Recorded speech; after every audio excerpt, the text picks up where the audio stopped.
আজকের ভিডিওতে রায়মাটির প্রশ্নবিদরা 2025 সালের সপ্তম শ্রেণীর পরিবেশ বিজ্ঞান বিষয়ে প্রথম পর্যায়ের মূল্যায়নে যে 3 নম্বর প্রশ্নপত্রটি রয়েছে অর্থাৎ ধর school and Nabadwip Hindu school এই বিদ্যালয়গুলি সমস্ত প্রশ্নের উত্তরগুলি করব। তার আগে তোমরা কেউ যদি আমার চ্যানেলে নতুন হয়ে থাকো তাহলে চ্যানেলটি অবশ্যই সাবস্ক্রাইব করে নেবে। প্রথমে ফিজিক্যাল সায়েন্সে একের দিকে আছে নিম্নলিখিত প্রশ্নগুলির উত্তর দাও যে কোনো 4টি। একে আছে একটি থার্মোমিটারের সাহায্যে সবচেয়ে কম উষ্ণতা -10 ডিগ্রি ও সবচেয়ে বেশি উষ্ণতা 190 ডিগ্রি মাপা যায়। ওই থার্মোমিটারের 1 ডিগ্রি করে মোট কটি ঘর পাওয়া যাবে? এখানে হচ্ছে 200টি ঘর পাওয়া যাবে। এরপর 2 আছে গলন ও বাষ্পীভবনের মধ্যে কোনটি লিন তাপের মান বেশি? এটা হবে বাষ্পীভবন। এরপরে 3 আছে লিন তাপের একক কি? সিজিএস পদ্ধতিতে লিন তাপের একক হলো ক্যালোরি পার গ্রাম। এরপরে 4 আছে এ ও বি দুটি ধাতব বল পরিবাহী দণ্ড দ্বারা সংযুক্ত বস্তু দুটির মধ্যে তাপের আদান প্রদান কখন সম্ভব হবে? যখন বস্তু দুটির মধ্যে উষ্ণতার পার্থক্য হবে। এরপরে 5 আছে শূন্যস্থান পূরণ করো। কোনো বস্তু কর্তৃক গৃহীত বা বর্জিত তাপের পরিমাণ মাপা হয় এটা হবে ক্যালোরিমিটার যন্ত্রের সাহায্যে। এরপর 2 আছে নিম্নলিখিত প্রশ্নগুলির উত্তর দাও। 1 আছে ঘরের উষ্ণতায় একটি গ্লাস নাও। এবার গ্লাসের মধ্যে একটা বরফের টুকরো নাও, একটা থার্মোমিটার দিয়ে বরফটার উষ্ণতা মাপো। এ উষ্ণতা কত হবে? এখানে উষ্ণতা হবে 0 ডিগ্রি সেলসিয়াস। এরপর বিটিটা আছে কিছুক্ষণ পরে বরফটা গলে কিছুটা জলে পরিণত হলো, এখন উষ্ণতা কত হবে? এখন উষ্ণতা হবে 0 ডিগ্রি সেলসিয়াস। এরপরে এই ঘটনাকে কি বলা হয়? এই ঘটনাকে বলা হয় গলন। এরপরে ডিতে আছে বরফের দ্বারা গৃহীত তাপকে কি তাপ বলা হয়? বরফের দ্বারা গৃহীত তাপকে লিন তাপ বলা হয়। এরপর 2 আছে মাটির কলসির জল ধাতব পাত্রে রাখা জলের তুলনায় বেশি ঠান্ডা হয় কেন? এর উত্তরটি হলো মাটির কলসির গায়ে অসংখ্য ক্ষুদ্র ক্ষুদ্র ছিদ্র থাকে। ওই ছিদ্র দিয়ে কলসির জল চুঁইয়ে বাইরে আসে এবং বাষ্পীভূত হয়।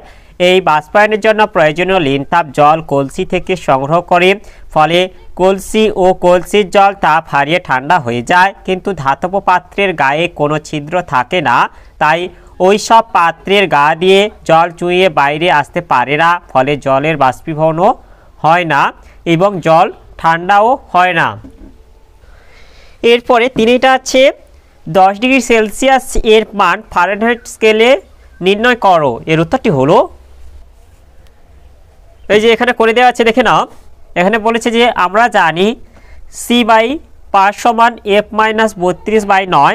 ধরি 10 ডিগ্রি সেলসিয়াসের মান ফারেনহাইট স্কেলে x ডিগ্রি F ফারেনহাইট হবে, অর্থাৎ হচ্ছে সি এর মান হচ্ছে এখানটা 10 বসিয়ে দিয়ে এটা হচ্ছে সমতা বিধান করে দিলে বেরোবে কত? 50, অর্থাৎ ফারেনহাইট স্কেলে উষ্ণতা হবে 50 ডিগ্রি ফারেনহাইট। এরপরে 3 গেছে নিম্নলিখিত প্রশ্নগুলি নির্দেশ অনুযায়ী উত্তর দাও যে কোনো 4টি। 1 আছে সঠিক উত্তরটি নির্বাচন করো প্রদত্ত কোনটি মৌলিক অণু? এটা হবে Cl2। এরপরে 2 আছে শূন্যস্থান পূরণ করো। পরমাণুর M কক্ষে সর্বাধিক এটা হবে 18টি ইলেকট্রন থাকতে পারে। এরপরে 3 আছে Na পরমাণুর একটি ইলেকট্রন বর্জন করলে কি হবে? এটা হবে Na+ আয়নে পরিণত হবে। এরপর 4 আছে পরমাণুর কেন্দ্রককে কি বলে? পরমাণুর কেন্দ্রককে নিউক্লিয়াস বলে। এরপরে 5 হচ্ছে শূন্যস্থান পূরণ করো। সালফিউরিক অ্যাসিড এটা হবে 4টি অক্সিজেন পরমাণু থাকে। এরপরে 4 আছে বাম স্তম্ভের সঙ্গে ডান স্তম্ভ মেলাও। বাম স্তম্ভ এটা আছে, এটা হবে প্রতিস্থাপন বিক্রিয়া। এরপর 2 আছে এটা হবে বিয়োজন বিক্রিয়া। এরপরে 3 আছে এটা হবে প্রত্যক্ষ সংযোগ বিক্রিয়া। এরপর 4 আছে এটা হবে বিনিময় বিক্রিয়া। এরপরে 5 আছে নিম্নলিখিত প্রশ্নগুলির নির্দেশ অনুযায়ী উত্তর দাও। 1 আছে সমতা বিধান করো। এখানটা হচ্ছে 5 বসিয়ে দিতে হবে, এখানটা 2 বসিয়ে দিতে হবে এবং এখানটা 5 বসিয়ে দিলে এটা হচ্ছে সমীকরণটি সমতা বিধান হয়ে যাবে। এরপর অথবা এটা আছে একটি মৌলের পরমাণুর প্রোটন সংখ্যা 6 নিউট্রন সংখ্যা 7 হলে মৌলটির পরমাণু ক্রমাঙ্ক এটা 6 হবে ও ভর সংখ্যা হবে 13। এরপরে 2 আছে সংকেত লেখো। এতে আছে ফসফরাস পেন্টাক্লোরাইড এটা হবে PCl5। এরপর বিতে আছে ক্যালসিয়াম বাইকার্বনেট এটা হবে CaHCO3 হোল 2। এরপরে লাইফ সায়েন্সে আছে একে সঠিক উত্তরটি নির্বাচন করে পূর্ণ বাক্যে উত্তর দাও যে কোনো দুটি। একে আছে ফ্যাটের দ্রাব্য ভিটামিন হলো এটা vitamin A, vitamin D, vitamin E সবগুলি। এরপরে দুইটা আছে রক্তল্পতা হয় এটা রক্তে রোহিত রক্ত কণিকার সংখ্যা কমে যাওয়া। এরপরে তিনি এটা হচ্ছে মানুষের অস্তিত্বে জলের পরিমাণ এটা 31%। এরপরে চারিটা আছে খাদ্যে প্রদত্ত কোনটির অভাবে গলগণ্ড রোগটি দেখা যায় এটা আয়োডিনের অভাবে। এরপর দুইটা আছে উপযুক্ত শব্দ বসিয়ে শূন্যস্থান পূরণ করো যে কোনো দুটি। একে আছে পেশিতে উপস্থিত প্রোটিনগুলি হলো এটা অ্যাক্টিন ও মায়োসিন। এরপর দুই আছে প্রাকৃতিক খাদ্যে পুষ্টি বেশি কিন্তু দাম কম। এরপরে তিনটা আছে চামচ আকৃতির নখ দেখা যায় খাদ্যে এটা আয়রনের অভাবে। এরপরে তিনটা আছে সত্য বা মিথ্যা নিরূপণ করো সালোক সংশ্লেষ প্রক্রিয়ায় বায়ু শক্তি শর্করা জাতীয় খাদ্যের মধ্যে আবদ্ধ হয় এটা মিথ্যা হবে। এরপরে চারিটা আছে অতি সংক্ষিপ্ত উত্তর দাও যে কোনো একটি। একে আছে খাদ্যে ব্যবহৃত ক্ষতিকারক দুটি রঙের নাম লেখো। খাদ্যে ব্যবহৃত দুটি ক্ষতিকারক রঙের নাম হলো এক হচ্ছে মেটানিল ইয়েলো আর এটা হচ্ছে ক্যারামেল। এরপরে দুইটা আছে কোন উপায়ে আমাদের শরীর থেকে জল বেরিয়ে যায় এটা হচ্ছে ঘাম ও মূত্রের মাধ্যমে।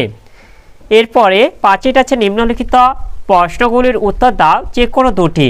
এক আছে প্রদত্ত উপাদানগুলির মানবদেহে একটি করে ভূমিকা লেখো। এতে আছে ভিটামিন কে, বিতে আছে ক্যালসিয়াম, সিতে আছে জিঙ্ক, ডিতে আছে ফাইটোকেমিক্যালস।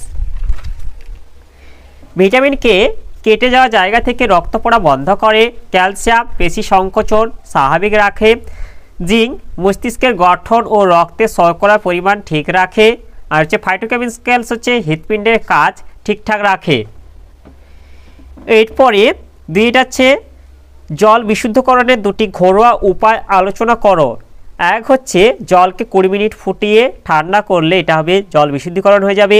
এরপরে দুইটা আছে জলে হ্যালোজেন ট্যাবলেট দিয়ে জলকে দূষণমুক্ত করা হয়। এরপরে তিনি আছে সালোক সংশ্লেষ প্রক্রিয়ার প্রয়োজনীয় উপাদানগুলি কি কি, সংশ্লেষিত খাদ্য বেশি খাওয়া উচিত নয় কেন। এর উত্তরগুলি হলো সালোক সংশ্লেষ প্রক্রিয়ার প্রধান উপাদানগুলি হলো 1 জল, 2 সবুজ কণা ক্লোরোফিল, 3 সূর্যালোক, 4 কার্বন ডাইঅক্সাইড।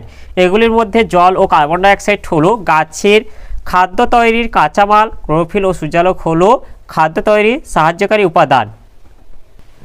এর পরের প্রশ্ন উত্তরটি আমরা এখান থেকে বলে দেব যে সংশ্লেষিত খাদ্যেতে বেশি পরিমাণ মেটানিল ইয়েলো নামক কৃত্রিম রং, পেস্ট্রিতে ক্যারামেল নামক বাদামি রঙের ভেজাল মেশানো হয় খাবারগুলির রং স্বাদ গন্ধ বাড়ানোর জন্য। এগুলি বেশি খেলে নানা রকম শারীরিক অসুবিধা যেমন হৃৎপিণ্ড, যকৃৎ, বৃক্ক, হাড় ও মস্তিষ্কের ক্ষতি হতে পারে। তাই সংশ্লেষিত খাদ্য খাওয়া উচিত নয়। তাহলে আজকের ভিডিওতে আমরা সপ্তম শ্রেণী পরিবেশ বিজ্ঞান বিষয়ে যে 3 নম্বর প্রশ্নপত্রটি ছিল তার সমাধান করলাম। আর তোমরা কেউ যদি আমার চ্যানেলটা এখনও সাবস্ক্রাইব করে রাখোনি তাহলে চ্যানেলটা অবশ্যই সাবস্ক্রাইব করে নেবে এবং ভিডিওটি ভালো লাগলে ভিডিওটিকে অবশ্যই লাইক কমেন্ট ও শেয়ার করে দেবে।